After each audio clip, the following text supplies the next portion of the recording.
ডান দিক থেকে দেখবা। আজকে আপনারা এই রিজিওনাল অফিসে কিসের জন্য এসেছেন? জোহার, সকলকে নমস্কার। ইউনাইটেড ফোরাম অফ অল আদিবাসী অর্গানাইজেশনের পক্ষ থেকে আজকে 10 এপ্রিল 2026 আমরা রিজিওনাল ক্যাম্পাস অর্থাৎ রিজিওনাল ম্যানেজারের কাছে এসেছি। আমাদের জেলার কিছু আদিবাসী এলাকায় বিদ্যুৎ সংযোগ এবং বিদ্যুৎ বিল নিয়ে যে সমস্যা, সেই সমস্যা সমাধানের লক্ষ্যে আমরা একটা প্রতিনিধিত্বমূলক ডেপুটেশনের জন্য আজকে আমরা এসেছিলাম।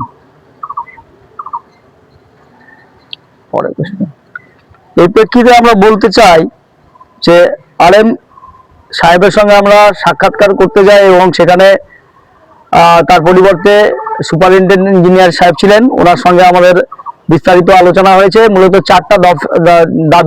4 দফা দাবির ভিত্তিতে আমরা আলোচনা করেছি। আমাদের সঙ্গে উনি সহমত হয়েছেন। বিষয়গুলো এরকম, বিগত কয়েক মাস আগে আমরা সকলে জানি আমাদের জেলার মধ্যে কিছু উল্লেখযোগ্য ঘটনা ঘটেছে। কুমারগঞ্জের ধাদলপাড়া এলাকায় বিশেন হেমব্রমের বাড়িতে যে বিলটি এসেছিল সেটা 1,07,953 টাকা।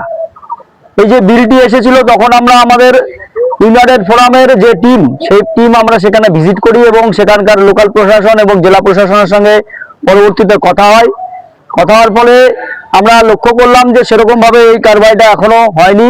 আজকে আমরা যথাযথ আলোচনা করলাম রিজিওনাল ম্যানেজার সাহেবের সঙ্গে। উনি আমাদেরকে আশ্বাস দিলেন যে বিশেন হেমব্রমের বিলটি অলরেডি অ্যাপ্রুভের জন্য কলকাতায় পাঠানো হয়েছে বিদ্যুৎ ভবনে, সেটা অ্যাপ্রুভ হয়ে যাবে এবং তিনি সুরাহা পাবেন। এটা একটা বিষয় ছিল। পরবর্তীতে আপনারা সকলে জানেন যে মাঝি মার্ডি বাদশঙ্কর তপন এলাকায় তার বাড়ি। আমাদের আদিবাসী সমাজের একজন মানুষ এবং তার আর্থিক অবস্থা খুবই দুর্বল। এই মানুষটির বিল এসেছে 3,56,125 টাকা। জেনে রাখবেন যে এই পরিমাণ বিল, এই পরিমাণ যে টাকার অ্যামাউন্ট, এটা ভয়াবহ একটা ভারী অ্যামাউন্ট। এই বিল আসার ফলে তার পরিবারের সকলে আতঙ্কিত এবং আমরা ইউনাইটেড ফোরাম অফ অল আদিবাসী অর্গানাইজেশনের পক্ষ থেকেও আমরা চিন্তিত।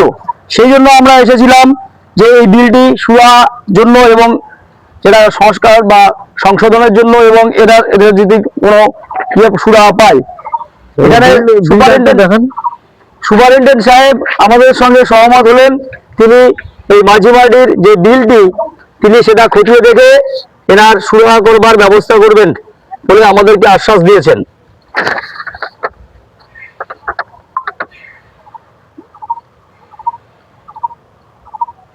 পরবর্তীতে আমরা আরো দু একটি বিষয় নিয়ে আমরা আলোচনা করি। তার মধ্যে আদিবাসী অধ্যুষিত এলাকায় আমরা লক্ষ্য করেছি জেলার বিভিন্ন জায়গাতে আমাদের আদিবাসী মানুষজন ভাই বোনেরা বা কাকু কাকিমারা যদি বিল দিতে যায় বা কোনো অ্যাপ্লিকেশন দরখাস্ত করতে যায়, তখন তাদেরকে হেনস্থা করা হয় এবং গুরুত্ব না দেওয়া, এই বিষয়টা আমরা লক্ষ্য করেছি। এটা আমরা ইউনাইটেড ফোরাম অবহেলা করা। ইউনাইটেড ফোরামের পক্ষ থেকে বালুরঘাট ক্যাম্পাসের সামনে দাঁড়িয়ে আমরা বলতে চাই যে গোটা জেলার আদিবাসী মানুষদের যে বিলগুলো নেওয়া এবং জমা দেওয়া এবং তাদেরকে যেন সহযোগিতা করা হয়, এ বিষয়ে সমস্ত স্টেশন ম্যানেজার এবং বিভিন্ন ক্ষেত্রে যারা স্থানীয় পুলিশ লেভেলে, থানা লেভেলে যে আমাদের যে জুরিসডিকশন আছে ইলেকট্রিসিটির, সেখানে যেন তাদেরকে সদ্ব্যবহার করা হয় এবং তাদেরকে সহযোগিতা মূলত করা হয়।